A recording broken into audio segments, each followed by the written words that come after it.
Good morning everyone. আশা করি তোমরা সবাই খুব ভালো আছো, আমিও খুব ভালো আছি। আমার নতুন ভিডিওতে তোমাদের সবাইকে ওয়েলকাম জানাই। আজকে শনিবার দিন, বাড়ি যাবো এখন, তো তাই জন্য স্নান অলরেডি কমপ্লিট হয়ে গেছে বাড়ি যাওয়ার জন্য। পরেরও স্নান হয়ে গেছে সব, ও খেতেও বসে গেছে। আমি যাব কি এখন খেতে বসবো, তো আগে খেয়ে দিয়ে নিই, রেডি হয়ে তোমাদের সাথে কথা বলছি। রেডি হয়ে বেরিয়ে গেছি বাড়ি যাওয়ার জন্য। তো অটো ধরবো, অটো কিংবা টোটো যেটাই পাই সেটাই ধরবো। তো মোড়টা ঘুরতেই দেখি টোটো দাঁড়িয়ে রয়েছে, তো টোটোতে উঠে পড়লাম। আর এত গরমে চোটে আর শ্যাম্পু করেছে তাই জন্য চুলটা খোলা, নাহলে এই গরমে কেউ চুল খোলে না। আমাকে দেখলে লোকে পাগলই মনে করে, ভাবে এই গরমে চুলটাকে কীভাবে খুলে রেখেছে। তো আমি এই চুলটা খুলিনি ইচ্ছা করে। সেই সকালের পর থেকে তোমাদের সামনে আর আসাও হয়নি, কথাও বলা হয়নি। হবে কী করে, মানে মন মেজাজ এক ফোটাও ভালো ছিল না এখনো পর্যন্ত, মানে খুবই খারাপ ছিল। এই মানে হয়তো 20 মিনিট আগে মনটা একটু ভালো হয়েছে। সকালে বাড়ি থেকে যখন আসছিলাম, তোমরা দেখেছো এই যে বাড়ি থেকে বেরিয়েছে আসছি, সেই সময় বাসে মেয়ের, মানে কালকেই বলেছিলাম যে মেয়ের একটু শরীরটা খারাপটা খুবই খারাপ হয়েছে আজকে সকালে। বাসে যখন উঠেছি রীতিমতো বলছে মা জল খাবো, তো ভালো কোথাও কথা, গরমের জন্য জল দিয়েছি। জল খেয়ে মানে খাওয়ার সেকেন্ডের মধ্যে গড়গড় করে বাসের মধ্যেই বমি করে, বমি করার সঙ্গে সঙ্গে একদম মানে ওই বমির চাপে না একটু বডিটাও লিক, মানে একটু লিক হয়ে গেল বডিটাও, খুব বেশি না একটু হয়েছে বাসে। তো সঙ্গে সঙ্গে বাস থেকে সেখান থেকেই নেমে যাই। আর আমার বাপের বাড়ি থেকে শ্বশুর বাড়ি আসতে যে রাস্তা, সেই রাস্তার উপরেই ওনার ডাক্তারখানা রয়েছে। মানে ও যে ছোটোবেলা থেকে ডাক্তার দেখাই, চেক আপ করে, মানে ধরো ও হওয়ার এক সপ্তাহ না, প্রায় 30 দিন, 1 মাসের পর যে চেক আপটা হয়, ওই চেক আপ থেকে উনি দেখে। জন্মদেবের ডক্টর ডিএন রয় আমাদের সোদপুরে থাকে, বসেন, উনি দেখে। তো আমরা কি করলাম, ডাইরেক্ট ওখানেই নিয়ে গেলাম। কারণ একবার যখন ওই রাস্তা দিয়েই আসছি ডাক্তারের চেম্বারের সামনে দিয়ে, একবার ডাক্তারটা দেখিয়ে নেওয়া ভালো। তো ডাক্তারটা দেখিয়ে ওই রাস্তা ধরেই বাড়িতে, মানে ডাক্তার দেখানোর পর তারপরে বাড়িতে এলাম। আসাতে ওর বাবা তো দোকানে নিয়ে চলে এসেছে, কেন বাড়িতে মারাত্মক গরম, মেয়ে আরও মানে থাকলে পাগল হয়ে যাবে।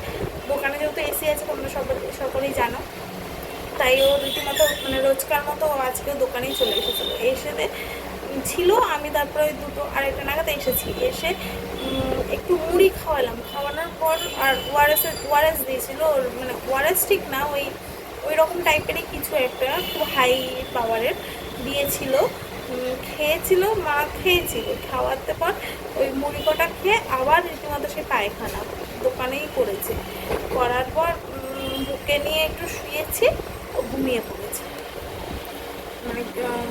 পড়েছে। তো ঘুম থেকে উঠলো, এই কিছুক্ষণ আগে ঘুম থেকে উঠলো। ওঠার পর আমি খুব জোর জবরদস্তি না, মানে আস্তে আস্তে আমি বললাম ভাত খাবি, বলছে হ্যাঁ খাবো। তো ওই 2 চামচ কি 3 চামচ ভাত খেলো। খাওয়ার পর এখন দেখছি একটু খেলছে, মানে এখন আমি একটু শান্তি পেলাম যে না, মেয়েটা মানে কী রে বলো তো, চঞ্চল বাচ্চা যদি কখনো মানে স্তব্ধ হয়ে যায় না, খুব ভয় লাগে। আর ও তো দেখোই সারাক্ষণই দুষ্টুমি করে, সারাক্ষণই। সেইখানে যখন এই আজকে ঝিমিয়ে পড়েছিল না, মানে ভালো লাগছিল না।